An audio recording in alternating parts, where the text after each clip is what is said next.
Alors, bonsoir tout le monde. Bienvenue à la rencontre du Conseil de ville de Témiscouata-sur-le-Lac, rencontre du 7 février 2022. Donc, avec moi, l'ensemble des conseillers sont ici ce soir. On a notre directrice générale, Mme Caron, qui est avec nous. Dany Morin comme chef chargé de projet. Excuse-moi, le chef, Dany. Et donc, tout le monde est en place. Donc, on a un ordre du jour quand même assez rempli pour vous ce soir. Différentes résolutions, des points d'information aussi intéressants à vous transmettre. Donc, on vous souhaite une très belle soirée. Avant de débuter, je vous inviterai, parce qu'on a été confrontés à ça lors de notre dernière rencontre, si vous avez déjà des questions qui peuvent être en lien avec ou non avec la séance, là, il n'y a pas de problème. On vous invite déjà à nous les écrire, fait que de sorte que quand on arrive à la fin de la rencontre, si on a déjà quelques questions en réserve, on est en mesure d'y répondre, puis il peut y avoir d'autres questions qui s'ajoutent en fonction des sujets de la rencontre d'aujourd'hui. Donc, pour éviter, là, parce que la semaine passée, pas la semaine passée, mais le mois dernier, on a eu des questions qui sont venues complètement là, après la rencontre a été terminée. Puis, c'est pas nécessairement évident là, de faire les suivis là, une fois que la rencontre est terminée. Donc, on vous invite déjà à aller compléter des questions sur le site. Chantal, dont je ne mémorise pas l'adresse. Question séance au singulier à commercial témiscouata-sur-le-lac.ca. Je ne sais pas si on serait capable là, le mettre en bas d'écran, là, monsieur de ma TV ou Marie-France, là, ça sera à réfléchir pour les prochaines séances. Donc, comme je le disais, l'ensemble des conseillers sont là avec nous ce soir pour vous assurer de leur présence. On a décidé d'y aller avec la bonne vieille méthode qu'on avait laissée de côté depuis un certain temps. Donc, on va avoir les proposeurs, le proposeur et le secondaire pour l'appuyeur pour chacune des résolutions. Ça vous permettra de voir que nos conseillers sont bien avec nous tout au long de la rencontre. Sinon, ça diversifie un peu l'image aussi. Donc, sinon, vous allez me voir toute la soirée. Donc, vous allez être en mesure de pouvoir voir vos conseillers de district à l'œuvre. Donc, pour l'adoption de l'ordre du jour, il sera proposé par... Proposé par Rémi Dumont. Bonsoir, M. Dumont. Appuyé par... Appuyé par Mayane Cyr-Paradis. Bonsoir, Mme Paradis. Cyr. Donc, l'ordre du jour appuyé. Ensuite, l'adoption des procès-verbaux. On a quelques procès-verbaux. Donc, on avait un procès-verbal de la séance ordinaire du 10 janvier. Ensuite, on avait celui de la séance extraordinaire du 17 janvier qui était en lien avec l'avis de motion et le dépôt du projet au niveau de la réglementation de taxation. Ensuite, on a fermé cette rencontre-là. On a réouvert un autre, le 17, pour l'adoption du budget. Et finalement, on a eu une séance extraordinaire le 24 janvier pour le règlement de taxation comme tel et la présentation. Donc, pour les procès-verbaux, il sera proposé par... André Brault. Bonsoir, M. Brault. Et appuyé par... Là, je devrais souhaiter le bonsoir à M. Jean-Marc Beaudoin. Oui, moi, au secondaire, j'avais le micro fermé. Voilà, bonsoir à tous. Bon, bonsoir, M. Beaudoin. Oui. M. Beaudoin est dans les apprentissages techniques de la technologie. On sympathise avec lui. Oui, c'est ça. Alors, période d'information, quelques points, il faut bien rigoler, hein, Jean-Marc, sinon à quoi ça sert de travailler si on ne s'amuse pas un peu. Donc, point d'information. Au cours de la dernière semaine, vous avez sûrement été mis au fait de la difficulté au niveau d'un de nos commerçants. Pourquoi je vous en parle aujourd'hui? Bien, évidemment, c'est parce qu'il y a une implication communautaire très importante. Je veux parler du salon de quilles Témis. Donc, le conseil de ville a été évidemment interpellé par rapport aux difficultés. On a rencontré M. Ruet et son petit-fils Nathan pour voir les différentes possibilités qui s'offraient. C'est sûr, quand on parle de taxation, de couper des taxes ou des intérêts au niveau de la réglementation, on est assez limité à ce niveau-là, mais on a quand même fait des propositions. Je sais que Nathan, présentement, là, est peut-être de retour d'un tournoi aux États-Unis. Donc, dès son retour, je lui ai demandé là, une nouvelle rencontre avec lui. Donc, on regardera les possibilités, mais c'est certain que la Ville peut leur proposer certaines choses. Donc, on verra au fil des semaines qu'est-ce qu'on pourra être en mesure de confirmer en termes de soutien. Par contre, je profite de l'occasion, on ne le sait pas, malheureusement pas quand est-ce que le salon de quai va réouvrir, mais je m'adresse à la population, aux joueurs de quai et aux non-joueurs de quai qui n'ont jamais expérimenté. On a un super de beau salon. Les jeunes, avec Michel, s'investissent énormément dans le salon de quai. Donc, j'invite les gens de notre population lorsqu'il y aura une réouverture, d'aller l'expérimenter, d'aller jouer au quai, puis de profiter là, du bon temps en famille. Donc, de profiter aussi d'une occasion de pouvoir se réunir. Il y a un coin aussi pour se rafraîchir, puis manger une petite grignotine, donc toujours plaisant. Donc, on vous invite à encourager là, Michel et les frères Ruel-Lajoie, évidemment, qui s'investissent énormément dans notre communauté, entre autres là, avec le quilloton. Donc, on a donné près là, de 900 000 $ à l'organisme Ligne de vie au cours des dernières années. Donc, on souhaite là, que vous puissiez aller les encourager. Je veux vous entretenir aujourd'hui aussi d'une problématique qu'on vit à Témiscouata-sur-le-Lac, mais je dirais sur l'ensemble du Témiscouata, mais je dirais aussi sur l'ensemble du Québec, la pénurie de logements. Donc, on sait que présentement, là, on a des gens qui sont à la recherche de logements, pas nécessairement toujours facile de trouver quelque chose de qualité ou quelque chose en fonction des besoins qu'on a. Donc, je veux vous interpeller aujourd'hui pour différents éléments qui peuvent être intéressants pour des promoteurs, des gens que vous pouvez connaître. Donc, on a maintenant au niveau de la municipalité, des municipalités, des MRC, c'est tout nouveau depuis le 22 janvier, la possibilité de mettre en place ou de réfléchir à des programmes de subvention de crédit de taxe pour des promoteurs qui aimeraient là, réaliser du nouveau logement locatif. Donc, que ce soit des logements qui seraient rénovés, disponibilisés pour les gens du Témiscouata, mais des nouveaux logements. Donc, la Ville et la MRC vont travailler là, au cours des prochaines semaines à réfléchir sur un programme de subvention de crédit de taxe. Donc, on pourra voir qu'est-ce que ça pourra avoir l'air là, au cours des prochains mois. La MRC ira peut-être plus vers des subventions, mais on verra là, comment que se gérera à ce moment-là. Et du côté de la Ville, bien, on pourrait peut-être réfléchir à un crédit de taxe. Parallèlement à ça, le ministère a aussi annoncé jeudi dernier un programme de 200 millions, aussi dans l'objectif de créer des nouveaux logements sur l'ensemble du Québec. Donc, un projet qui est quand même assez diversifié, qui donne la possibilité aussi à des promoteurs privés de déposer des projets. Donc, j'invite les gens là, de notre communauté qui ont de l'intérêt à faire de l'investissement au niveau du logement, d'aller voir les informations au niveau du MAMACH pour cette possibilité-là. Et les dates de dépôt, ça ouvre le 1er mars, donc dans à peine un mois. Donc, il y aura des possibilités là, de présenter des projets là, dans l'enveloppe de 200 millions du ministère. Aussi, au niveau du logement, je voulais m'adresser aussi à l'ensemble des familles de Témiscouata. Vous savez, on a des OMH sur notre territoire. Présentement, il y a certains logements qui sont disponibles. Donc, je veux vous mentionner que les critères d'admissibilité ont changé dernièrement. Donc, c'est très important que vous le sachiez. Donc, avant ça, on parlait là, pour être admissible à un logement là, à faible revenu. Les gens devaient avoir un faible revenu, donc en bas de 21 000 $. Cette limite-là est passée à 28 000 $ par personne pour une personne seule et pour un couple est passé à 36 000 $. Donc, peut-être certaines familles ont fait des recherches au niveau du logement, au niveau des OMH, puis n'étaient pas admissibles en fonction de leurs revenus. Maintenant, avec ces changements-là, il y a peut-être des possibilités.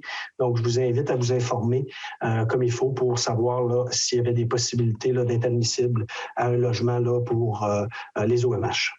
Je terminerai en termes d'attractivité. On veut profiter aussi de l'occasion au niveau du conseil pour mettre en place, comme je le disais tout à l'heure, un programme pour susciter l'intérêt pour l'investissement au niveau du développement du logement. Mais on veut aussi le faire parallèlement avec d'autres programmes qui ont besoin là, d'être, je dirais, rebrassés, que ce soit au niveau là, des entreprises industrielles, etc.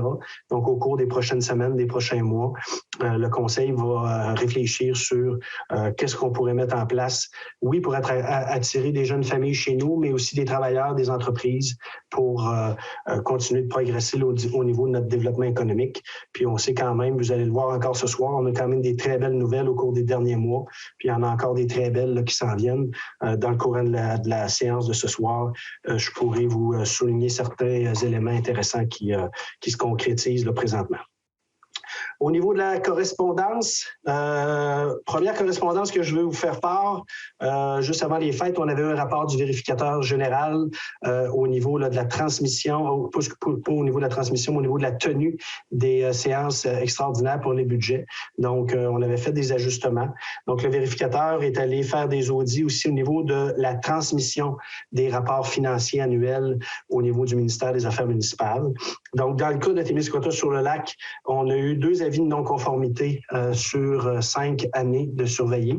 Donc, principalement, les 2 non-conformités, c'est au niveau de la date de transmission. Donc, on avait transmis les rapports financiers. Il n'y a pas d'inquiétude. Les rapports ont été transmis, bien évidemment. Sauf que dans les cas des 2 manquements, ce qu'on attendait, c'est plutôt que faire une séance extraordinaire, on avait des séances ordinaires là, qui étaient prévues dans les jours qui suivaient là, la date d'échéance. Et la Ville avait décidé là, de transmettre suite à la séance ordinaire, donc pour éviter d'avoir une séance extraordinaire. Mais dans la réalité, ce que le ministère vient nous dire, c'est qu'on n'a pas le droit de faire ça. Il faut absolument respecter là, les consignes par rapport à ça. Donc, je voulais vous informer de ça. Ensuite, je voulais aussi vous parler, bon, évidemment, j'en ai glissé mot tantôt, juste vous mentionner là, que l'intervention qu'on a faite avec le Salon de quai, Michel et Nathan, était suite à une correspondance de leur part là, qui nous demandait là, le soutien de la municipalité. Donc, comme je vous le mentionnais tout à l'heure, on les a déjà rencontrés, on a fait des propositions, puis on attend là, le retour de Nathan pour faire un suivi avec eux autres pour voir comment on peut les aider. Au niveau, ensuite, la dernière correspondance que je vais vous faire part, c'est une correspondance de l'Association du camionnage là, de Témiscouata, du camionnage en vrac. Donc, son président, M. Bégin, qui nous adressait les félicitations aux élus pour notre élection du 7 novembre et qui nous donnait toute son entière collaboration pour travailler en partenariat avec les gens de son association. Donc, ça, c'était pour la correspondance. Donc, on irait au niveau de l'adoption des comptes du mois. Comme on s'était dit, dans la nouvelle façon de voir les séances, on a sorti certains éléments des comptes du mois qui vont vous être présentés. Donc, pour cette semaine, pour ce mois-ci, on a des comptes payés de 367 746,69 et des comptes à payer de 1 390 886,45. Donc, ce mois-ci, pour vous faire la présentation, je vais laisser la parole à Rémi Bégin. Rémi Bégin, excusez-moi. Rémi Dumont. Monsieur Bégin étant le président de l'Association de camionnage qui nous a transmis ses félicitations tout à l'heure. Merci, Denis. En fait, pour les dépenses du mois de janvier, on a Construction Citadelle pour 991 000. La compagnie Arnois, l'huile, la chauffage et essence pour 42 000. Les entreprises Mine Salines pour du sel à déglaçage pour 50 000. On a aussi la quote-part de la MRC de Témiscouata pour 25 000. L'Office d'habitation municipale, l'Office d'habitation du Témiscouata pour 10 000. La Régie intermunicipale des déchets pour 62 000. On a aussi Servitec, c'est des permis, les maintiens d'inventaire. C'est une mise à jour du mois de décembre pour 29 000 $. On a les honoraires professionnels de la firme d'avocats Tremblay, Bois, Mignot, Lemay pour 28 000 $. On a aussi Hydro-Québec, bien sûr, pour 43 000 $. Puis les assurances de la capitale pour 18 000 $. Voilà, Denis, ce qui fait le tour un peu des dépenses du mois de janvier. Bon, merci Rémi. S'il y a des questions tout à l'heure, on pourra y revenir là, sur les comptes. C'est les principaux éléments qu'on voulait vous mentionner. Donc, ce sera adopté à l'unanimité sur la proposition de Rémi Dumont. Secondé par Mayanne Cyr-Paradis. Donc, les comptes du mois au montant que je vous ai fait mention juste avant la présentation de Rémi. Dépôt de rapport. Donc, ce mois-ci, on a le rapport des services de sécurité des incendies de Témiscouata-sur-le-Lac pour l'année 2021. C'est sûr que simplement, on pourrait vous dire que le rapport a été déposé, mais je trouve intéressant là, de vous faire ressortir certains éléments. Donc, pour siéger personnellement là, sur la table avec les pompiers, avec Gérald, notre directeur des incendies. Donc, vous faire un petit topo de la dernière année. On sait que dernièrement aussi, là, il y a eu différentes sorties au niveau médiatique, au niveau de la caserne. Bon, on sait que présentement, il y a un terrain qui a été ciblé là, entre les deux secteurs. Donc, mais il reste quand même beaucoup de travail à faire là, dans ce dossier-là. Au niveau de cette année, on a un groupe de pompiers qui est extrêmement intéressé au niveau de la formation. Donc, on a des gens qui se sont formés cette année au niveau du sauvetage nautique. Donc, avec une région comme la nôtre, avec de nombreux lacs, on a beaucoup de nos pompiers là, qui sont formés en sauvetage nautique. On a aussi poursuivi notre formation au niveau des sauvetages sur glace. Ça aussi, quand même, avec le pont de glace, mais il y a des gens qui, parfois, peuvent être imprudents là, en début de saison, là, quand le lac commence à geler. Donc, il y a des interventions qui peuvent être faites en sauvetage sur glace. Donc, c'est une formation que des gens ont suivie. Ce qui est aussi sorti du rapport cette année, puis je vous dirais que je m'adresse à l'ensemble de la population comme telle, c'est vraiment notre baisse du nombre de pompiers. Pour être là, comme je le mentionnais tantôt, aux rencontres de pompiers, on a une brigade, on a des, sans être impoli ou méchant, mais on a des gens qui commencent à avoir une certaine maturité. Donc, on sent qu'il y a des gens qui prennent des retraites, qui s'en vont se prendre un bon repos mérité. Donc, présentement, on parle de notre brigade à peu près entre 20 et 25 pompiers, tout dépendant là, des moments de la semaine. On en a un petit peu moins la semaine de jour parce que les gens doivent avoir certaines non-disponibilités, un peu plus le soir, les fins de semaine. Mais je vous invite, dans une communauté comme la nôtre, un service de pompiers où on a des pompiers volontaires, c'est quelque chose d'extrêmement important. Ces gens-là font un travail remarquable, mettent leur vie en danger. Sans vouloir rappeler les événements au cours des dernières années, on en a été témoin à Témiscouata sur le lac. Donc, on a besoin de gens qui veulent s'investir au niveau des pompiers. Beaucoup de formations, donc des choses pour que tantôt je vous parlais de sauvetage sur glace, sauvetage nautique. Il y a aussi la recherche en forêt. Il peut y avoir différentes autres formations. Donc, les jeunes là, qui ont de l'intérêt donc pour devenir pompier, informez-vous là, auprès de la ville. Là. Ça nous fera plaisir de vous accueillir à Beauvert. Aussi, un élément que je voulais, qui est ressorti au niveau là, du rapport annuel, donc en termes de prévention, on sait que Gérald fait du travail au niveau de la prévention avec un ou deux de ses pompiers aussi qui sont attitrés à la prévention. C'est sûr que depuis 2 ans, avec la COVID, très difficile d'aller se présenter dans les maisons pour faire de la prévention des incendies. On pouvait à peine recevoir les gens de notre famille, donc vous comprendrez que les pompiers n'ont pas fait beaucoup de visites de prévention dans les dernières années. Donc, au cours des prochains jours, prochaines semaines, on réfléchit à voir comment on pourrait sonder jusqu'à un certain point les résidents pour savoir, par exemple, est-ce que vous avez changé vos piles de détecteurs de fumée? Est-ce que, vous avez vos sorties de secours au sous-sol l'hiver sont bien déneigées? Donc, il y a différents éléments de prévention. Donc, il y aura probablement, par le biais de la plateforme Modelium, des petits sondages qui vous seront proposés. Donc, on vous invite à suivre ce dossier-là. Je vous invite aussi, je vous rappelle que la plateforme Modelium, donc la Ville a mis en place pour pallier là, à son site Internet, donc elle est disponible. Vous devez vous inscrire, c'est assez facile. Si vous avez de la difficulté, vous pouvez soit venir ici à la Ville pendant les heures d'ouverture, on va vous accompagner, on a un ordinateur à l'entrée pour faire votre inscription. Vous pouvez communiquer aussi au 854-2116, on pourra vous accompagner. Mais c'est intéressant de s'abonner à Modelium, les alertes, les activités, les inscriptions, etc. On s'en va beaucoup plus vers là. Présentement, les inscriptions aux alentours d'une 50%, ce qu'on semble me dire, mais il faut espérer monter ça de façon beaucoup plus importante.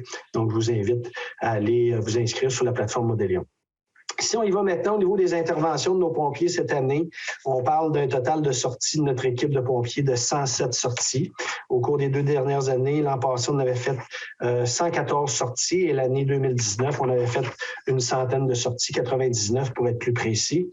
Donc, je vous dirais, au niveau des alarmes, malheureusement, on a encore des interventions sur des systèmes d'alarme qui ne sont pas toujours des choses confirmées. Donc, on parle de 23 sorties. Accidents, 27. Feux de cheminée, 5 feux de cheminée. On a aussi aidé les brigades de Desjely, Saint-Eusèbe et Saint-Louis-du-Haha pour un total de 9 sorties cette année. Feux de bâtiment, 12 sorties. Feux de débris, 6 sorties. Et tantôt, je vous parlais de formation en sauvetage nautique. Donc, on a quand même fait 4 sauvetages nautiques cette année. Évacuation médicale, 7. Puis différentes d'heures de fumée, assistance aux citoyens pour 4. Donc, pour un total de 107 sorties donc pour l'année. Donc, c'est ce qui complète le rapport de notre service des incendies. Parallèlement à ce rapport-là, à chaque année, il y a le dépôt et l'adoption du rapport du tableau de bord de la gestion du schéma de couverture de risque en sécurité incendie pour l'année 2021. Donc, c'est un rapport qui est très technique, qui est rempli fort possiblement par Gérald et les membres de son équipe. Donc, ce rapport-là sera proposé par Mayane Cyr Paradis et appuyé par Pascal Mailloux. Alors, bonsoir, Mme Mailloux, c'est votre première proposition. Résolution maintenant, octroi de contrat police d'assurance collective, Sun Life, année 2022-2023. Donc, une police d'assurance qui sera valide du 1er février 2022 au 31 décembre 2023. Donc, dans le fond, pour ce dossier-là, c'est assez simple.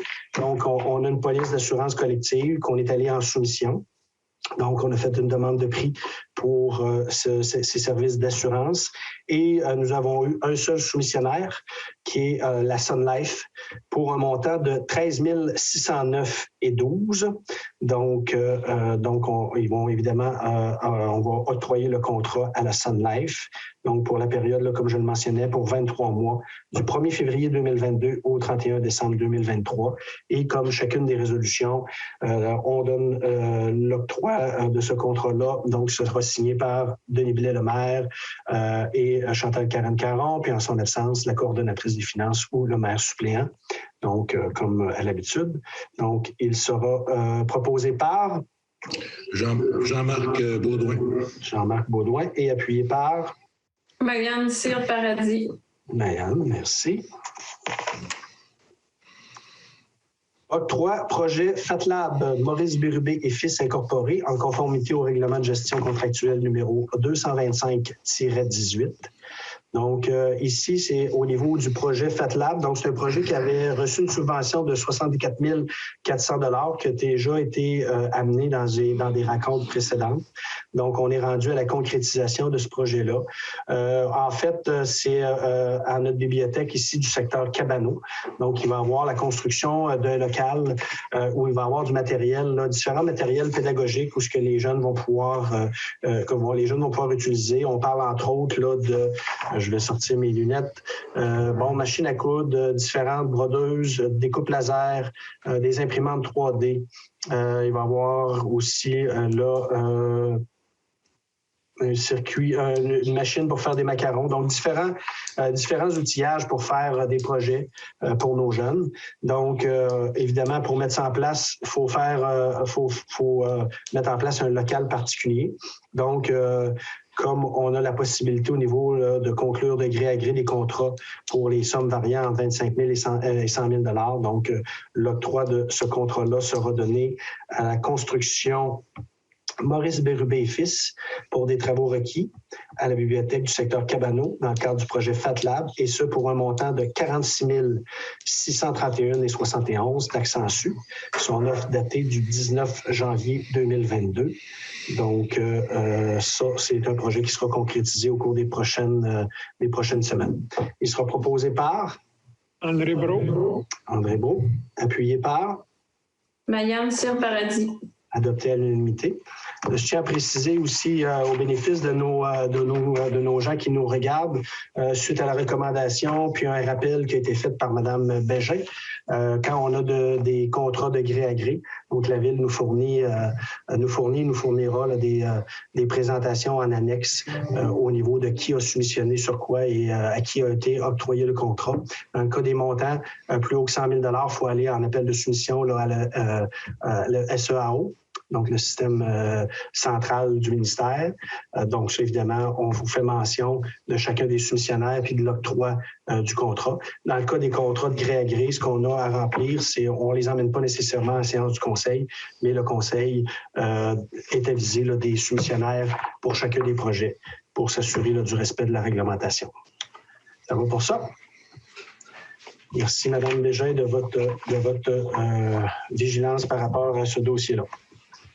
Mandat service professionnel Tetra Tech, mise aux normes des ouvrages d'interception de traitement des eaux usées quartier Cabano, en conformité avec le règlement de gestion contractuelle numéro 225-18. Donc, même chose, un contrat de gré à gré pour faire une évaluation de notre, au niveau, là, dans la démarche de planification de prévention, la Ville de Témiscouata-sur-le-Lac souhaite réaliser un bilan complet de l'état de ces ouvrages d'interception de traitement des eaux usées afin de connaître les interventions et les travaux à prévoir visant la mise aux normes de ces installations. Donc là, on est dans le quartier Cabano. Dans les mois qui ont précédé, vous avez eu une soumission pour ce qui était des installations du quartier Notre-Dame. Donc, on est aussi à évaluer là, notre système ici dans le secteur de Cabano. L'étude doit aussi permettre d'évaluer la capacité résiduelle des différents ouvrages d'assainissement des eaux usées, le cas échéant, et de déterminer les priorités des travaux pour les horizons à court, moyen et long terme. Donc, comme je le mentionnais, le contrat a été soumis à la firme Tetra Tech QI Inc. pour la réalisation des travaux, donc pour un montant de 24 200 $ taxes en su. Et la présente résolution autorise Denis Blais, Chantal Karen-Caron et en leur absence, la directrice des finances et le maire suppléant à signer les dites ententes. Donc, il sera proposé par... Proposé par Rémi Dumont. Merci. Et appuyé par? Mayenne Cyr Paradis. Merci. Mandat pour des services professionnels FNX Innov, vérification de conformité des travaux de mise aux normes de l'eau potable. Donc, dans le dossier de notre mise aux normes de l'eau potable, il y a il y a encore des retenues qui sont en cours par rapport à des vérifications qu'on a à faire au niveau là, d'une non-conformité. Chantal, tu peux me faire signe de tête? Vas-y, je ne t'ai pas compris. Tu n'as pas ouvert ton micro.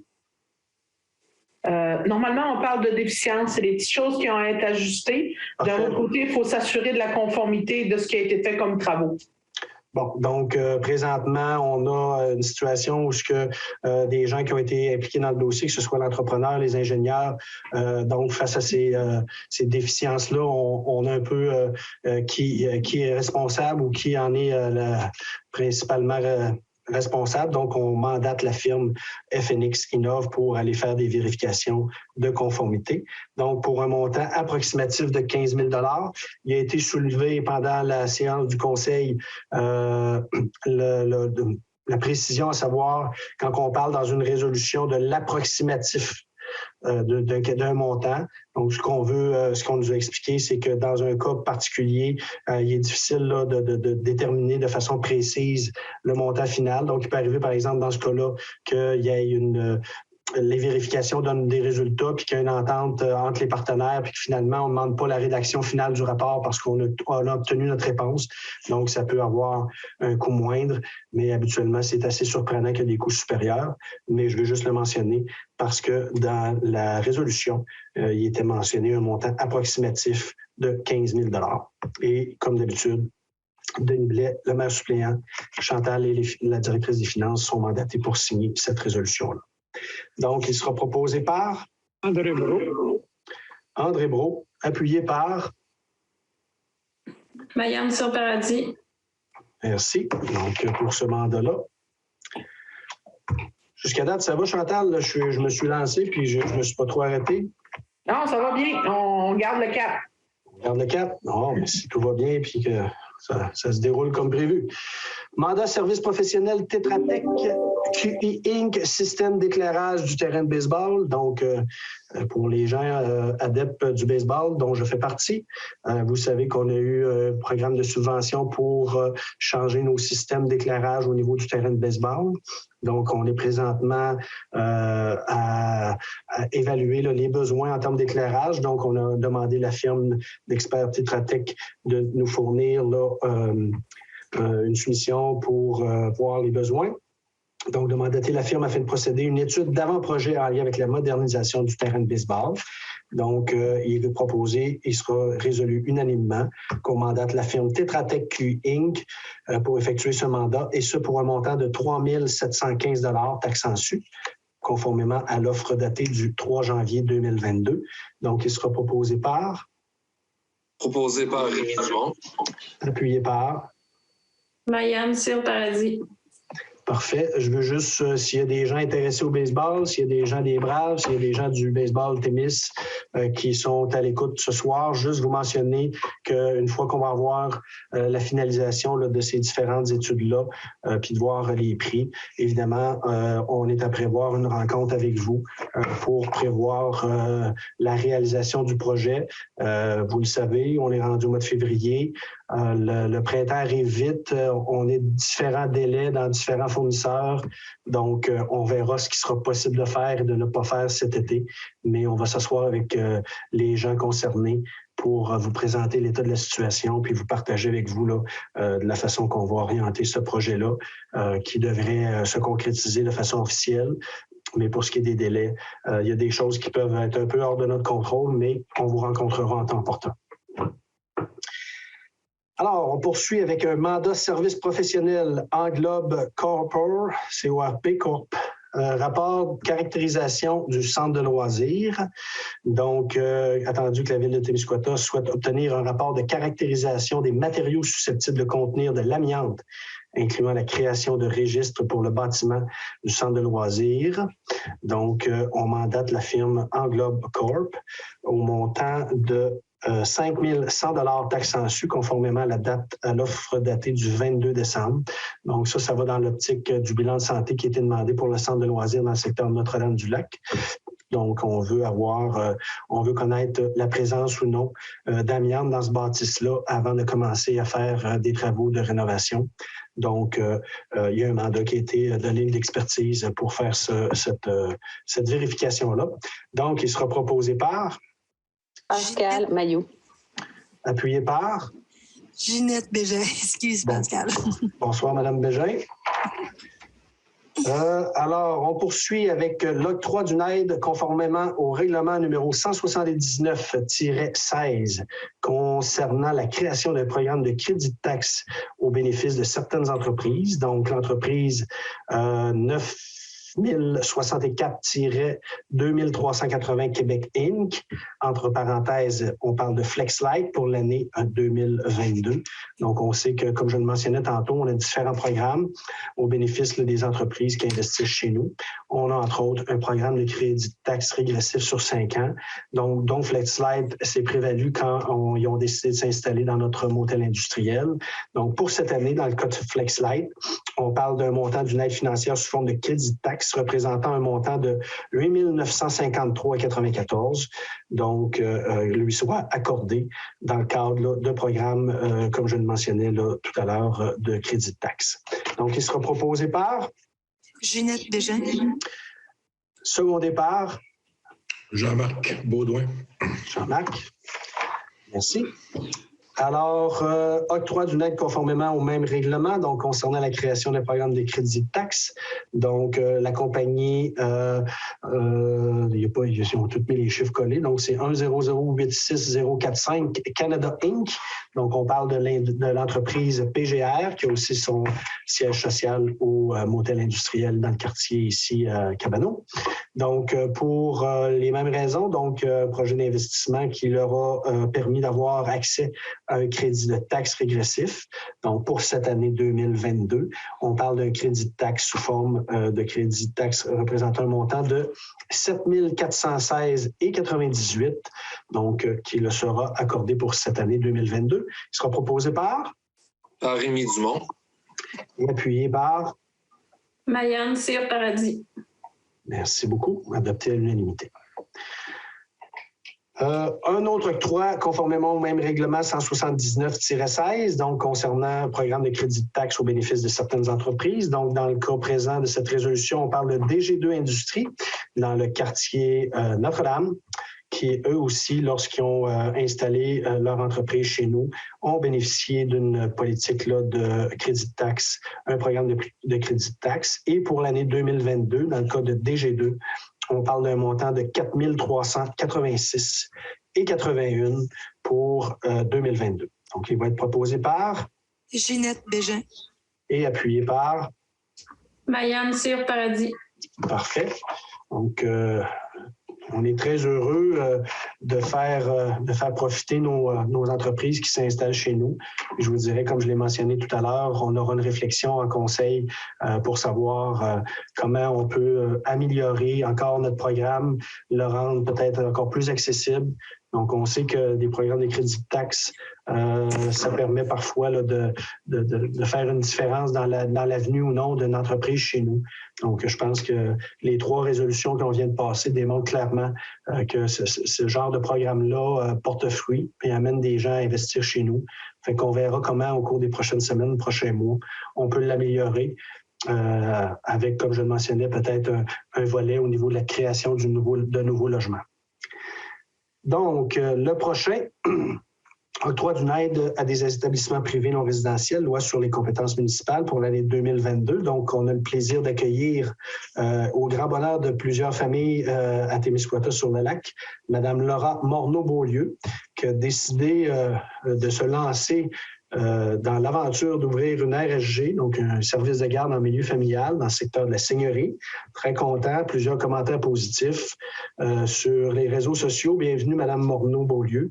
Donc, dans le cadre d'un programme là, de subvention, Mme Morneau-Beaulieu aurait droit à un montant de 1 750 $ pour l'ouverture de son service de garde en milieu familial qui accueille certainement 6 enfants, 5 ou 6 enfants, parce que je pense qu'elle a un garçon qui est peut-être inclus dans son nombre. Donc, bienvenue encore une fois. Donc, il sera proposé par... Proposé par Rémi Dumont. Rémi Dumont, appuyé par... Mayane Cyr Paradis. Merci beaucoup. Ensuite, ça va bien. Contribution de la ville de Témiscouata-sur-le-Lac au centre de plein air familial Richelieu, le Cabano Inc. Donc, à moins d'avoir été absent des réseaux sociaux puis de la vie communautaire au cours des dernières semaines, vous avez sans doute entendu parler des problèmes d'assurance au niveau de notre centre plein air. Donc, comme on l'a dit à la dernière séance du Conseil au mois de janvier, la communauté s'est réunie. Donc, on a réussi à ramasser une bonne somme d'argent. La ville de Témiscouata avait mentionné là, son intérêt à défrayer 25 % du coût de la facture totale. Donc, la résolution suivante est pour que la ville de Témiscouata-sur-le-Lac verse une contribution d'un montant de 4 000 $ au centre de plein air familial Richelieu en guise de soutien afin de relancer la saison hivernale 2021-2022. Donc, il sera proposé par... André Brault. Et appuyé par... Jean-Marc Beaudoin. Jean-Marc Beaudoin, donc l'octroi de ce support financier-là. La prochaine concerne une demande d'aide financière, donc le projet d'offre de développement de l'offre touristique EPRT 2022, touristes du Bas-Saint-Laurent pour le bloc sanitaire du camping de la plage. Donc, si vous avez été présent lors de notre dernière séance budgétaire, on vous a fait une présentation aussi de notre plan triennal. Vous êtes aussi probablement au courant du désir du Conseil de faire peau neuve à nouveau de notre bloc sanitaire au niveau de la plage de Notre-Dame-du-Lac. Donc, tout dernièrement, il y a un appel de subvention qui a été prolongé jusqu'à demain, au 8 février. Donc, la ville de Témiscouata-sur-le-Lac, dans le cadre de son projet de réfection du bloc sanitaire du camping de la plage, a pour but d'offrir des installations adaptées aux campeurs et aux personnes à mobilité réduite, telles que lavabo, évier pour faire la vaisselle, douche intérieure et extérieure, abreuvoir extérieur, buanderie, ainsi qu'une salle polyvalente et des jeux pour la famille séjournant au camping. Donc, attendu que l'objectif est le développement du tourisme et la rétention de nos campeurs afin de retenir une destination en soi en soi et non un simple arrêt de passage. Donc, il sera, dans le fond, c'est un proposeur, un secondaire pour présenter cette demande de subvention qui nous rendrait admissible à une subvention pouvant aller jusqu'à 100 000 $. Donc, il sera proposé par? Proposé par Rémi Dumont. Et appuyé par? Mayane Cyr Paradis. Donc, on procède au dépôt de cette demande de subvention. Le ministère des Transports, travaux sur le pont P-17-358, parc linéaire interprovincial Petit-Émis, ministère du Transport du Québec. Donc, il y aura des travaux majeurs sur l'ensemble des ponts couvrant là, la piste slab entre Rivière-du-Loup et je ne me rappelle pas exactement où est-ce qu'elle s'arrête, dont le pont de la rivière Cabano. Donc, le ministère des Transports nous a avisé qu'il doit procéder à des travaux de réfection sur le pont engendrant la rivière Cabano. Et afin de réduire les impacts pour les usagers de la piste cyclable, il a été convenu d'effectuer des travaux lors de la période la moins achalandée, soit au mois d'octobre 2022 jusqu'au mois de décembre 2022, donc après la saison des cyclistes, mais avant la saison des motoneiges. Donc, attendu que la Corporation Sentier Rivière-du-Loup-Témiscouata est favorable aux travaux envisagés, de sorte que la circulation des cyclistes demeure possible en tout temps. Donc, l'alternative envisagée afin de pallier à cette problématique est de diriger les cyclistes à la sortie de la piste cyclable au restaurant Le Stella, emprunter la rue Commerciale Nord jusqu'à la rue Montrancy et par celle-ci rejoindre la piste cyclable. Donc, attendu que le ministère s'engage à apposer les signalisations nécessaires afin d'identifier adéquatement le chemin de détour. Donc, il sera proposé, appuyé et résolu unanimement que la Ville de Témiscouata sur le lac autorise par la présente, le ministère des Transports à dévier la circulation des cyclistes par le biais des rues Commerciale Nord et Montrancy comme chemin de détour pendant la durée des travaux et autorise le maire, Mme Chantal Karine Caron, le pro-maire et la directrice des finances à signer cette entente. Donc, pour ces travaux-là, il sera proposé par? Proposé par Mayane Cyr Paradis. Et appuyé par? André Brault. Merci. Donc, on aura un beau pont flambant réparé et en bonne santé, j'imagine, pour les 25 prochaines années sur la rivière à la sortie de notre parc Claircel. Embauche du personnel surnuméraire stagiaire, donc service des loisirs, de la culture et de la vie communautaire, M. Maxime Marchand, que j'ai eu le plaisir de rencontrer dernièrement. Mon M. Marchand est étudiant présentement en loisirs, en culture, tourisme à l'Université de Trois-Rivières. Il doit effectuer un stage de fin d'études. La période de stage est prévue du 10 janvier jusqu'à la fin août approximativement. Donc, il est attendu que la Ville de Témiscouata a présentement un besoin comblé au niveau du service des loisirs, de la culture et de la vie communautaire, ainsi que pour l'élaboration de la vision de développement touristique. Donc, la Ville a disposé à accueillir M. Marchand afin de répondre à ses besoins. Conseil municipal, donc, sera proposé que le conseil municipal procède à l'embauche de M. Marchand à titre de surnuméraire stagiaire pour effectuer les fonctions reliées au service de loisirs et de la culture rétroactivement au 10 janvier 2022. Donc, proposé par? Rémi Dumont. Et appuyé par? Ginette Bégin. Ginette Bégin. Encore une fois, bienvenue, M. Marchand. En espérant que votre expérience chez nous sera des plus enrichissantes, des plus palpitantes et que vous déciderez de vous installer chez nous dans notre belle région. Ça nous fera plaisir de vous accueillir. Bienvenue. Nomination d'un délégué et d'un substitut au transport adapté et collectif Roulami Inc. Donc, à la suite des élections le 7 novembre dernier. Donc, la Ville de Témiscouata-sur-le-Lac doit nommer un délégué ainsi qu'un substitut pour siéger au sein du conseil d'administration du transport adapté Roulami et collectif Roulami Incorporé dans le but de représenter la Ville à ce conseil. Donc, suite à des discussions, je vous dirais, très animées, il a été proposé à M. Jean-Marc Baudouin, qui sera responsable sur ce conseil d'administration, et il sera supporté en cas d'absence et d'impossibilité d'assister aux rencontres par M. Rémi Dumont. Donc, suite à cette discussion, il a été proposé par André Brault. M. Brault et appuyé par Pascal Mailloux. Mme Mailloux. Donc, Jean-Marc siégera sur le conseil d'administration Roulami, secondé par Rémi en cas d'absence. Fermeture d'une portion de route désaffectée, l'ancienne route 232 Est, le lot 4 288 286 et le 4 288 288 et le 4 340 146. Quand il y a beaucoup de chiffres, je peux prendre le temps de la lire pour être sûr de ne pas me tromper. Donc, attendu que suite au réaménagement de la route 232 Est réalisé lors de la construction de l'autoroute 85, une portion de l'ancienne route 232 Est doit faire l'objet de la fermeture avant d'effectuer la cession à chacun des propriétaires contigus tel que requis par la loi. Attendu que la portion de la route visée porte les numéros que je viens de vous mentionner tout à l'heure, attendu qu'afin de céder une partie de l'ancienne route 232 Est, il y a lieu de procéder à la fermeture de cette portion de route et un retrait du caractère d'utilité publique de ce fonds servant. Donc, il sera proposé et appuyé résolu unanimement que le conseil municipal de la ville de Témiscouata-sur-le-Lac procède à la fermeture de la portion de la route désaffectée de l'ancienne route 232 Est et du retrait du caractère d'utilité publique de ce fonds servant situé sur les lots suivants et possédant les superficies suivantes. Donc, sur le lot 4 288 286, on parle de 84,3 mètres carrés. Sur le lot de 4 288 288, on parle de 24,7 mètres carrés. Et finalement, sur le lot 4 340 146, on parle de 9 220,2 mètres carrés.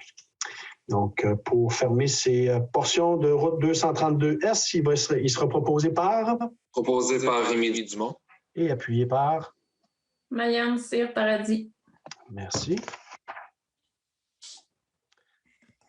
Bon, vente d'un terrain. Numéro, l'entreprise 9418-0338 Québec Inc. Au nom de M. Jonathan Michaud, le lot 5 796 843, Parc industriel Cabano. Donc, c'est une très bonne nouvelle. Donc, attendu que la ville de Témiscouata-sur-le-Lac a des terrains à vendre dans le parc industriel, attendu que la compagnie que je viens de vous nommer propriétaire de M. Jonathan Michaud a manifesté son intention d'acquérir le lot 5 796 843.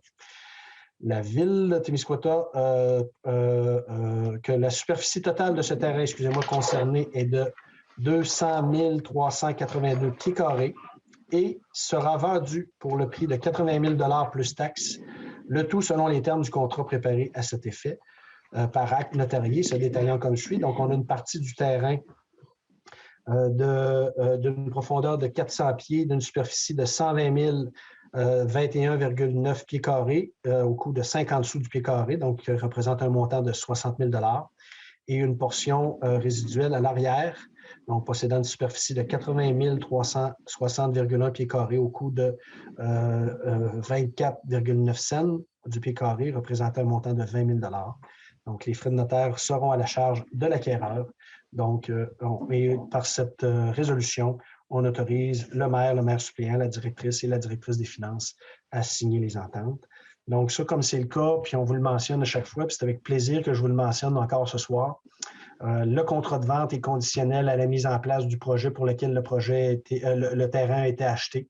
Donc, on ne vend plus de terrain à Témiscouata-sur-le-Lac sans avoir prédéterminé des projets précis. Donc, dans le cas de M. Michaud, c'est donc dire qu'au dans le courant de la prochaine année, il devrait avoir une concrétisation de son projet. Donc, c'est une excellente nouvelle. On parle d'un projet là, dans notre parc industriel dans le secteur de Cabano. Donc, il sera proposé pour la vente de ce terrain-là par M. Rémi Dumont. Appuyé par Pascal Mailloux. Donc, évidemment, une résolution adoptée à l'unanimité, puis c'est du projet de développement. Donc, c'est très, très intéressant pour notre municipalité. D'autres bonnes nouvelles, vente de terrain, AG 360 arpenteur géomètre à M. Pascal Beaulieu, le lot 4 158 270 sur le boulevard Phil-la-Tulipe. Donc, dans le cas ici présent, on parle d'un terrain d'une superficie de 19 117,8 pieds carrés qui sera vendu au prix de 47 800 $ plus les taxes, selon les termes du contrat préparé à cet effet par un acte notarié que les frais de notaire seront à la charge de l'acquéreur. Donc, dans le cas de ce terrain-là, on parle de terrain situé entre le restaurant Mike's et le motel juste à côté, donc le terrain entre les deux. Évidemment, comme je le viens de mentionner, arpenteurs, géomètres, AG360 ont aussi, comme c'est le cas dans tous les contrats, une année pour concrétiser leur projet. Donc, au cours de la prochaine année, ils devraient avoir un projet dans ce secteur-là qui devrait se construire. Donc, c'est des très bonnes nouvelles pour ça aussi. Et dans le contexte aussi qu'on sait que Roger A. Pelletier aussi est en train de faire un immense agrandissement sur l'autoroute. Donc, on peut voir là, que notre municipalité se développe de façon très positive, puis on ne se le dit pas assez souvent. On a tendance à souligner parfois nos erreurs, mais dans le cas qu'on vient de présenter ces résolutions-là, je pense qu'on doit se réjouir de ces annonces-là. Autant les crédits de taxes qu'on est encore à octroyer à chaque année parce que des gens sont installés chez nous, des entreprises, autant celles qui auront le bonheur de nous offrir leur présence chez nous dans le courant de la prochaine année. Donc, on doit se réjouir comme municipalité et je vais me charger personnellement d'en faire mention le plus souvent que je vais pouvoir le faire. Résolution d'appui, coupure des services d'obstétrique, l'hôpital de Notre-Dame-du-Lac. Monsieur le maire? Oui. Avant qu'on passe à la prochaine, je vais proposer la précédente résolution. J'étais trop excité, moi, là, par les bonnes nouvelles. J'ai complètement perdu que ça n'avait pas été approuvé et secondé. Et comme tu l'as fait, Marianne, tantôt en séance, en préparation, tu me remets à l'ordre puis tu fais bien de le faire. Donc, on a éventuellement un prochain pro-maire à remplacer au mois de mars.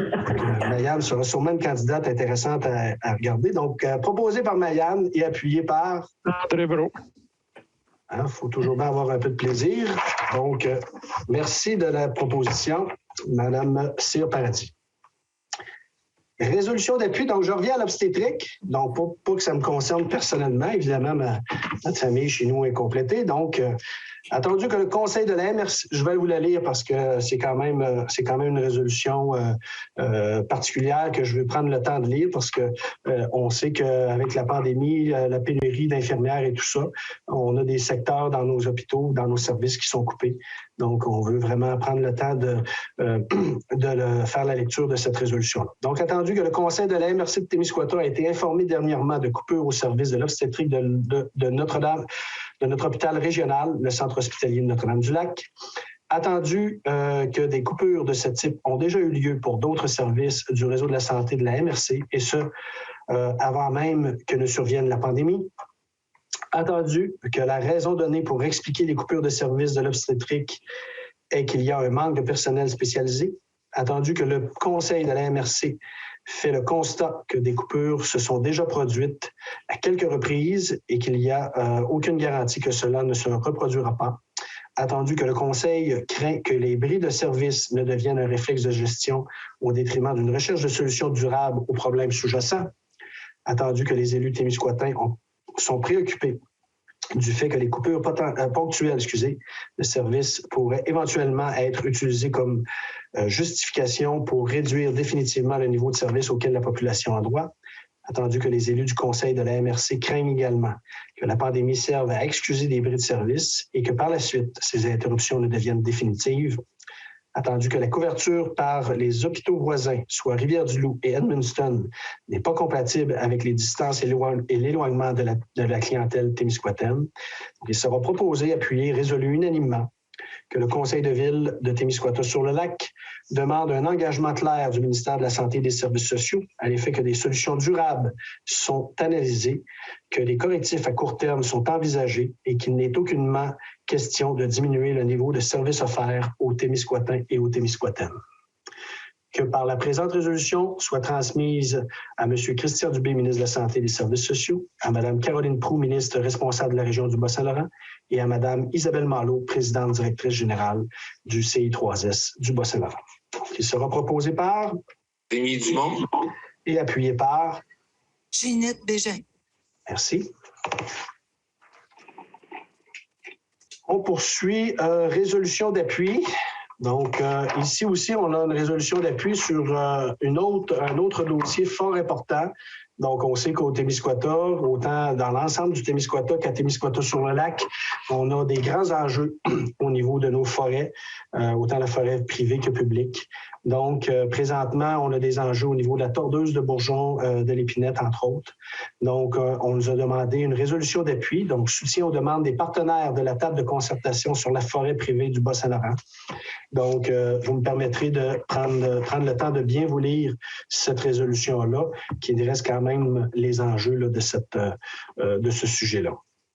Donc, considérant l'importance de la filière forestière pour le développement social et économique du Bas-Saint-Laurent et l'occupation dynamique de son territoire, considérant que le Bas-Saint-Laurent a toujours été un précurseur dans le déploiement de stratégies d'aménagement sylvicole novatrices et performantes qui ont largement contribué à la prospérité économique du Québec, considérant que le Bas-Saint-Laurent compte 50 % de forêts privées sur son territoire et que cette dernière fournit en moyenne 20 % de la totalité des bois de forêt privés mobilisés au Québec à chaque année, considérant que ces forêts privées sont réparties sur l'ensemble du territoire qui couvre 8 MRC, comptant 114 municipalités sur plus de 22 000 km², considérant les impacts importants de l'épidémie de la tordeuse des bourgeons de l'épinette qui ravage les forêts du Bas-Saint-Laurent, alors que les superficies affectées ont cru de 23 % dans les dernières années, passant de 1 316 999 hectares à 1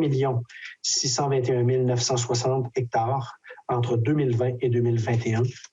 Considérant que dans la région du Bas-Saint-Laurent, 79 % des superficies de forêts privées ont subi au moins une défoliation depuis 2012 et que d'importantes superficies ont atteint un seuil de défoliation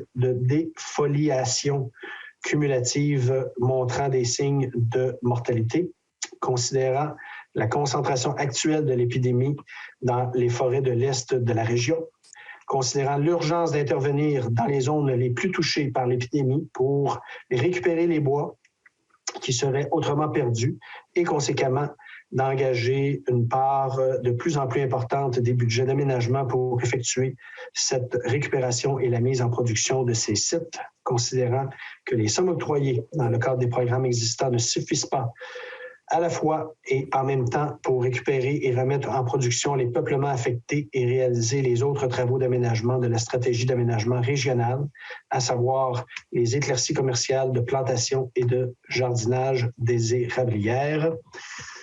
Considérant cette simulation diminuera de façon drastique la capacité de mobilisation des bois au Bas-Saint-Laurent puisque les volumes produits dans le cadre des travaux sylvicoles passeront de 813 253 mètres cubes en 2019-2020 à 260 652 mètres cubes en 23-24, considérant l'importance d'assurer un approvisionnement constant, prévisible, suffisant et de qualité aux industriels de la région, considérant que les travaux d'aménagement représentent une part importante des activités économiques des producteurs, travailleurs et entrepreneurs forestiers de la région et que leur réduction entraîne déjà des pertes importantes pour eux, considérant que la diminution des activités d'aménagement a un effet démobilisateur sur les producteurs, la main-d'œuvre et les entrepreneurs forestiers, à un moment où il est primordial pour ce secteur de demeurer attractif et où le Bas-Saint-Laurent déploie un projet pilote unique au Québec sur la rémunération des travailleurs forestiers de 3,5 millions afin de justement assurer la rétention et le recrutement de cette main-d'œuvre, considérant que selon une étude réalisée en 2020 par la firme PricewaterhouseCoopers, chaque dollar investi dans l'industrie forestière rapporte 150 % en taxes et en redevances perçues pour le gouvernement, tout en soutenant l'occupation dynamique du territoire. Considérant la nécessité de maintenir les travaux d'aménagement de la forêt privée malgré l'épidémie qui sévit pour protéger les investissements faits depuis 50 ans par l'État québécois, considérant que le premier ministre du Québec a clairement indiqué sa volonté de maximiser l'impact économique de la filière forestière dans la stratégie de développement économique du Québec et que le manque de soutien financier pour optimiser la productivité de la forêt bas-laurentienne compromet l'atteinte des objectifs formulés par le gouvernement, considérant que la réalisation des travaux d'aménagement prévus, combinée à la récupération et la mise en production des peuplements affectés, permettrait d'accroître les volumes de bois mobilisés au Bas-Saint-Laurent et de transformer une situation critique en opportunité d'affaires, Considérant que les partenaires de la table de concertation sur la forêt privée du Bas-Saint-Laurent ont présenté des solutions chiffrées et concrètes pour redresser la situation et maximiser la contribution de la région à la stratégie nationale de production du bois. Considérant que les partenaires de la table de concertation sur la forêt privée du Bas-Saint-Laurent ont multiplié les démarches et les représentations auprès du ministre des Forêts, de la Faune et des Parcs sans obtenir de réponse satisfaisante, il sera proposé, adopté et secondé et adopté unanimement que le conseil municipal de la ville de Témiscouata-sur-le-Lac appuie les partenaires de la table de concertation sur la forêt privée du Bas-Saint-Laurent dans leur démarche visant à demander au gouvernement du Québec une aide immédiate de 2 millions de dollars pour consolider la filière forestière bas-laurentienne et réaliser un minimum de travaux d'aménagement en forêt privée en 2021-2022. Une majoration moyenne de 4,7 millions du budget régional pour permettre la récupération et la remise en production des peuplements affectés, tout en maintenant les investissements dans les travaux d'aménagement pour les 4 années suivantes, 2022, 2023 et 2025 à 2026. D'inscrire la majoration du budget régional d'aménagement forestier en forêt privée au Bas-Saint-Laurent dans le prochain budget provincial.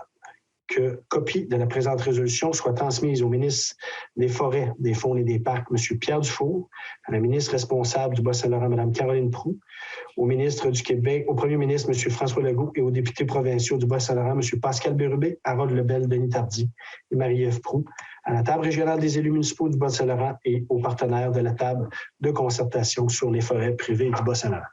Donc, quand on lit une résolution de 3 pages, c'est parfois un peu laborieux, on en perd un peu le fil, mais somme toute, il y a des enjeux importants par rapport à la tordeuse de bourgeon, de l'épinette. Donc, le Bas-Saint-Laurent, par cette résolution, veut s'assurer qu'il n'y a pas de bois qui va se perdre, donc maintenir aussi l'attractivité au niveau de nos travailleurs. Donc, je pense que c'est un dossier fort important là, pour faire reconnaître l'industrie forestière au Témiscouata, mais aussi au Bas-Saint-Laurent. Donc, il sera proposé par André Brault et appuyé par Jean-Marc Baudouin. Merci beaucoup. Prochaine section, on rentre dans la réglementation.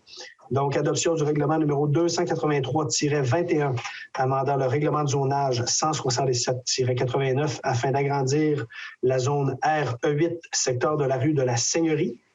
Donc, il sera proposé, secondé et appuyé unanimement, que le conseil municipal de la ville de Témiscouata-sur-le-Lac adopte le règlement numéro 283-21 ayant pour but d'amender le règlement de zonage 167-89 afin d'agrandir la zone RE8 dans le but d'y inclure une parcelle de terrain appartenant au gouvernement du Québec dans le secteur de la rue Seigneurie. Ça, c'est déjà un projet qui avait été présenté ultérieurement. C'est pour régulariser une situation d'une fosse septique et d'un champ d'épuration d'une propriété. Donc, pour procéder au changement de réglementation, ce sera proposé par... Proposé par Rémi Dumont. Appuyé par... Appuyé par Marianne Cyr-Paradis. Merci beaucoup. Alors maintenant, pour les prochaines lectures, je vais céder la parole là, dans un premier temps à M. Brault pour un avis de motion d'un règlement. Oui. Je, André Brault, conseiller, donne avis de motion que lors d'une séance subséquente du Conseil, présenterai un règlement portant le numéro 289-22 ayant pour but d'amender le règlement de zonage 167-89 afin de créer la zone RD10 à même une partie de la zone RB39 dans le secteur de la rue de l'Énergie afin d'y autoriser les habitations multifamiliales.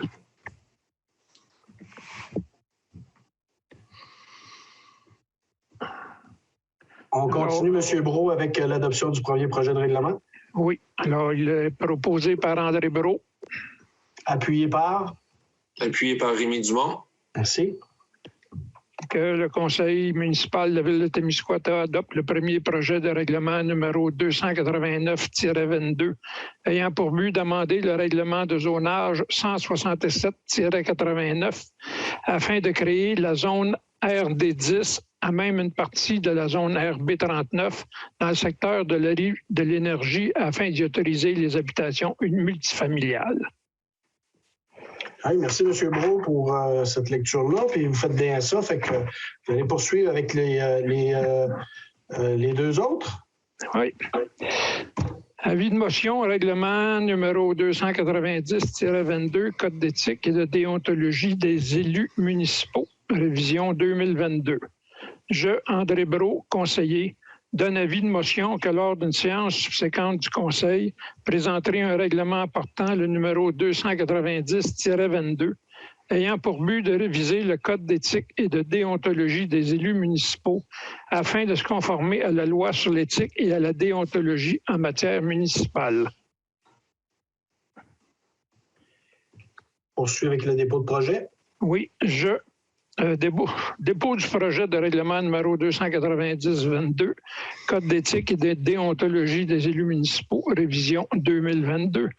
Je, André Brault, conseiller, dépose le projet de règlement portant le numéro 290-22, ayant pour but de réviser le Code d'éthique et de déontologie des élus municipaux afin de se conformer à la loi sur l'éthique et la déontologie en matière municipale.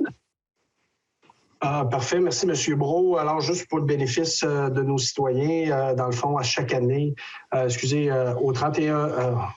je recommence. Donc, le code d'éthique lors d'une élection doit être approuvé au 1er mars suite à une élection.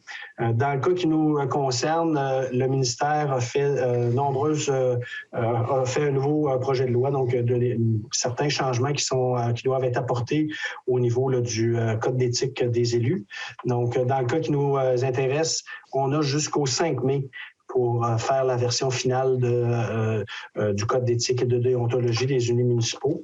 Donc, ce soir, c'était un avis de motion, dépôt de projet de règlement. Au cours des prochaines semaines, on aura à discuter au Conseil s'il y a des modifications finales à apporter pour éventuellement, d'ici le 5 mai, une présentation finale du Code d'éthique et de déontologie. Parallèlement à ça, il y a aussi un code d'éthique et de déontologie pour nos employés municipaux. Et pour faire cette lecture-là, ça va être M. Jean-Marc Baudouin qui va nous faire la lecture des deux, l'avis de motion et du dépôt de projet. Avis de motion, règlement numéro 291-22, Code d'éthique et de déontologie des employés municipaux, révision 2022. Je, Jean-Marc Baudouin, conseiller, donne avis de motion que lors d'une séance subséquente du Conseil, présenterai un règlement portant le numéro 291-22, ayant pour but de réviser le Code d'éthique et de déontologie des employés municipaux, afin de se conformer à la loi sur l'éthique et la déontologie en matière municipale. On poursuit avec le dépôt de projet. Je, Jean-Marc Baudouin, conseiller, dépose le projet de règlement portant le numéro 291-22, ayant pour but de réviser le Code d'éthique et de déontologie des employés municipaux afin de se conformer à la loi sur l'éthique et la déontologie en matière municipale. Alors, merci, M. Baudouin. Ça compléterait aux éléments qu'on voulait vous parler, vous présenter ce soir. Et on l'a fait d'ailleurs dans le plaisir à quelques reprises. Vous ne les voyez pas, là, mais moi, je les ai devant moi. Donc, les conseillers ont souri à quelques reprises pendant cette rencontre. Toujours plaisant d'avoir du plaisir au travail à une séance du Conseil. On a très hâte d'ailleurs de vous revoir en séance publique. On l'espère fort possiblement au mois de mars. Donc, d'ici à ce que vous soyez présents avec nous, on vous invite maintenant à nous poser vos questions d'ici les 30 prochaines minutes. Donc, on avait déjà au moins 2 questions, Chantal, qui avaient été envoyées. Oui? Normalement, il va avec le suivi des projets avec Dany Morin. Ah oui, c'est vrai, Dany, je ne le voyais plus dans mon écran. J'avais oublié que Dany était avec nous. Bonjour. Ah, puis oui, M. Morin, bonjour. Bonjour, M. le maire. J'étais en train de vous oublier. C'est sûr qu'on a 2 gros projets qui suivent leur cours. Fait qu'on voulait avoir un état de la situation avant de se lancer dans les questions. Je vous cède la parole, M. Morin. Merci. Concernant le projet de l'Arena et le centre récréatif, ce qui s'en vient dans le mois de mai, présentement, je viens de voir qu'il vient de mettre les suivis de coûts de projet, donc on va parler de ça avant. Suivi de coûts de projet, on peut passer à l'autre diapositive, s'il te plaît, Luc. On est rendu à 7 millions, presque 300. Donc, on vient de sauter le 33 % du projet. Tout va bien. Comme on a vu tantôt, il y a près d'1 million qui vient d'un déboursement pour l'entrepreneur de ce mois-ci. Ça fait le tour pour les projets. Le projet, en fin de compte, Arena CCR, où on est rendu pour le mois de février qui s'en vient, partie Arena. L'installation du pare-vapeur sur le toit est débutée et va se poursuivre pour le mois de février. La mise en place des murs de bloc se poursuit également, toute la partie qui est la partie basse, donc toutes les chambres de joueurs et arbitres et entrée principale. Et vous allez voir aussi débuter, aujourd'hui ça débutait normalement, le début de l'installation des murs extérieurs, donc sur la partie Arena. Et également la mécanique, toute la mécanique, plomberie, gicleur et électricité ont rentré et font déjà leur début depuis une couple de semaines. Fait que ça va bien de ce côté-là. Concernant le centre communautaire et créatif, l'installation également du pare-vapeur sur la toiture va débuter, va se poursuivre avec le beau temps qui s'en vient. La pose et colombage des murs extérieurs est débutée, même avancée. Ceux qui passent, vous pouvez voir l'état des murs. Le pose du gyps extérieur est débuté également. Par la suite, il va y avoir l'isolation sur ces murs-là. L'entrepreneur prépare à l'intérieur également à chauffer la partie où se situe le vestiaire qui est en bloc de béton pour chauffer, pour permettre de commencer les blocs de béton d'ici 2 semaines. La pose des colombages des murs intérieurs est débutée également. La pose également de la mécanique, d'électricité et des gicleurs ont débuté. Ça fait pas mal le tour pour les 2 projets. Monsieur Morin, je me fais souvent poser la question. Présentement, Monsieur le maire, est-ce que vous prévoyez des retards et tout ça dans les projets? Puis si je demande à notre chargé de projet comment il se positionne par rapport à ça, en termes d'évolution des travaux, ce serait quoi votre réponse? Présentement, les travaux suivent son cours. Plus en mars, vraiment, la date de mars est le point qu'on est vraiment capable de statuer sur l'évolution totale du projet. Donc, ça va être la période de mars qui va être définitive pour l'entrepreneur. Merci beaucoup. Vous restez avec nous au cas où nous aurions des questions techniques puis on aurait besoin de votre expertise, M. Morin. Donc, on serait rendu dans la période de questions. Donc, oui. Je sais qu'on avait déjà reçu deux ou trois questions dans le cours de journée. Fait qu'on va débuter avec celle-là. S'il y en a d'autres qui s'ajoutent, ça donnera le temps aux gens de nous adresser la question en rementionnant l'adresse. Chantal? Oui, question séance à commercial témiscouata-sur-le-lac.ca. Ah, qui est écrit dans le bas de l'écran, je viens de le voir apparaître. Bon, mais c'est super. Donc, il est écrit en bas de l'écran. Donc, pour une première question, Chantal? Oui, c'est une question de Mme Amélie Ouellette qui nous dit « Bonjour, je m'appelle Amélie Ouellette et j'habite Cabano, plus précisément sur la rue Aimé-Fortin. Le 1er décembre dernier, j'ai fait une demande via le portail citoyen pour avoir une lumière de rue où j'habite, car je trouve non sécuritaire de faire marcher ma fille à la noirceur en revenant de l'école, car elle doit débarquer de l'autobus coin Aimé-Fortin et Lorette-Bourgoin. Ma requête est le numéro 42 et ça fait déjà bientôt 3 mois que la demande a été envoyée et toujours rien. J'ai même appelé, je vous passe dans le fond peut-être les textes pour aller droit au but. Ce n'est pas pour un caprice que nous avons fait la demande, plutôt pour la sécurité de nos enfants. Nous n'attendrons pas que d'autres d'entre eux ou nous se fassent frapper par négligence de la ville à nous mettre de l'éclairage adéquat dans la rue. Et c'est signé Mme Amélie Ouellette, domiciliée au 207 Aimé-Fortin. Bon, j'ai fait des vérifications, Chantal, puis je vais te laisser finaliser ma réponse. D'abord, au départ, je pensais que c'était une ampoule qui était à changer. Là, on me parle d'un nouveau lampadaire. Donc, il faut savoir que de ce que j'en sais, Chantal, puis c'est là que tu me corrigeras au besoin, on est dans un secteur de développement où présentement, la ville n'est pas encore... la rue n'a pas été encore cédée à la ville, si je ne me trompe pas. Mm-hmm. Puis dans les procédures, avec les procédures suivre son cours pour la demande, le reste, je te laisserai peut-être finaliser la réponse, là, mais c'est ce que j'avais comme information. C'est ça. Au départ, quand c'est une rue qui n'est pas encore municipalisée ou qui n'a pas été transférée à la ville, il faut comprendre pourquoi elle n'a pas été transférée. Souvent de fois, c'est une question de conformité de la rue. C'est que la ville va devenir propriétaire de la rue à partir du moment où elle est conforme. Ça veut dire en largeur, dans l'ensemble de la rue elle-même. Ce qui fait en sorte que présentement, il s'agit toujours d'un terrain privé où on demande un lampadaire. Fait que dans le processus à suivre pour la Madame Ouellette, ce serait dans un premier temps de s'assurer de qui est propriétaire de la rue, et de faire des démarches à l'effet d'améliorer l'éclairage dans cette rue qui est toujours aujourd'hui de nature privée. Et c'est quoi le suivi par rapport à... On fait quoi avec ce promoteur-là pour s'assurer du suivi, là, si on va en prendre la municipalité, en prendre la responsabilité? Moi, je pense on a déjà écrit aux propriétaires. Je n'irai pas dans le détail. On fera peut-être une retentative avec la personne propriétaire du chemin pour voir de quelle façon elle peut rendre son chemin conforme pour que nous, on puisse aller de l'avant à ce moment-là. Mais on pourrait retenter une discussion avec le propriétaire de la rue. OK, fait qu'on assurera le suivi là-dessus, Chantal, pour s'assurer là, qu'on soit en mesure de donner suite à la demande plus rapidement. On y va avec une deuxième question de M. Jacques Charret. Bonjour à tous et à toutes.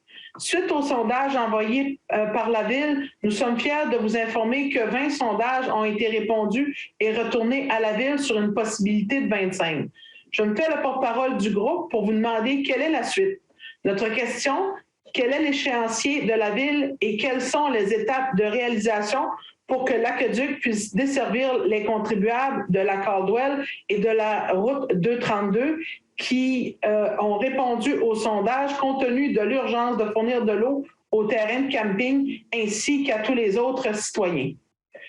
Comment celles et ceux qui ont répondu au sondage peuvent vous soutenir et vous appuyer pour que le dossier avance à vitesse grand V? Vous remerciant de l'intérêt que vous apportez à notre demande, nous vous saluons en espérant une réponse positive de votre part, M. Jacques Charret.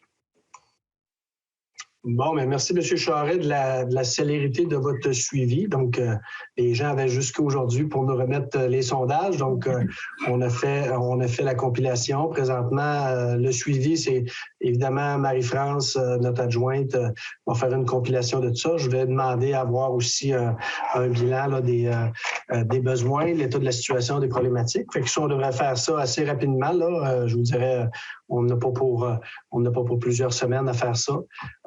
Quand on aura les éléments, on va les ramener au conseil. Dans la suite des choses, Chantal, à moins que je me trompe, on va devoir demander un coût pour estimer les travaux. Il va prendre une décision au conseil là, aussi là, en fonction des besoins. C'est quoi la distance? On va faire une demande de soumission pour les prix de tout ça. Oui, bien, il va falloir estimer. Bien, dans un premier temps, il faut vraiment comprendre quels sont les besoins. Un coup que les besoins vont avoir été identifiés, bien, c'est sûr que Dany Morin, gestionnaire de projet, va être dans l'équation également pour qu'il y ait un estimé de fait concernant ces travaux-là. Et à ce moment-là, nous, on va revenir au conseil pour voir quels sont les enjeux de tout ça. Mais il y a quand même tout un processus d'analyse qu'on doit faire. Puis il y aura aussi des professionnels à intégrer dans le dossier à ce niveau-là. Dany, tu veux-tu compléter quelque chose là-dessus? Bien, en fin de compte, effectivement, il y a plusieurs analyses à faire, mais le gros bout, effectivement, ça va être la demande de CA. Lorsqu'on va être assez avancé, une demande de CA, présentement, peut être au-delà d'un an. Vous comprenez que toutes les démarches qui vont à suivre, après ça, l'avancement de ça, ça va être la demande de CA après ça qui va être le bouc émissaire de ce projet-là, si on continue là-dedans. Il nous reste environ 5 minutes que notre technicien de ma TV nous mentionne. Donc, est-ce qu'on a d'autres questions, Chantal? Peut-être juste à dire à M. Charret qu'au fur et à mesure de l'avancement, à un moment donné, un coup qu'on va avoir un estimé, puis une évaluation des besoins, il y a une rencontre qui va être faite avec les citoyens directement, en espérant, il va falloir être capable de la faire vraiment en présentiel pour vous donner les enjeux, vous expliquer la situation, puis c'est par la suite qu'il y aura un oui ou un non du Conseil et des demandes d'autorisation du ministère de l'Environnement. J'y vais rondement. Il reste 2 questions. J'en ai une de Mme Charlotte Caron. Question en lien avec les futurs projets. S'il nous est possible de diriger la question à un ou une conseillère, j'aimerais que ma question soit adressée à Mme Ginette Bégin. J'aimerais savoir pourquoi investissons-nous près d'1 demi-million de dollars sur le centre des loisirs alors qu'il se construit un projet tout neuf sur l'ancien site de JD, Jacques Dubé, j'imagine, de plusieurs millions. Cela ne crée-t-il pas un doublon dans le même quartier? Charlotte Caron. Ben, je ne veux pas que Mme Bégin réponde. Dans le fond, il n'appartient pas à Mme Bégin, cette décision-là, là, de réfléchir sur qu'est-ce qu'on fait avec le centre de loisirs dans le quartier Notre-Dame. Présentement, on a des subventions de l'ordre de 180 000 pour procéder là, à différents ajustements au niveau là, du centre de loisirs. On a demandé une étude au niveau là, de la réalisation des éléments à prioriser dans le bilan de santé. On parlait de l'amiante tantôt. Fait que le conseil aura à se pencher sur des choix là, sur ce qu'on fait pour ce centre-là. Fait que je vous dirais là, que c'est ça la situation. Si Mme Bégin voudra répondre ultérieurement, mais moi, je ne vois pas la nécessité, Mme Bégin, là, à moins que vous souhaitez d'en fait le souhait. Là, on me dit qu'il faut conclure. Rapidement la question, puis je vais souhaiter bonne fin de soirée aux gens. Fait que si on se fait couper, on répondra à la question avec la personne qui l'a posée. Donc, merci d'avoir été là. La question, Chantal? Allô, c'était pour moi. Je pense, on me dit qu'il y a quelque chose qui ne fonctionne pas sur notre Facebook. On va s'en occuper avec Alex April. C'est pour nous, à l'interne. OK, parfait.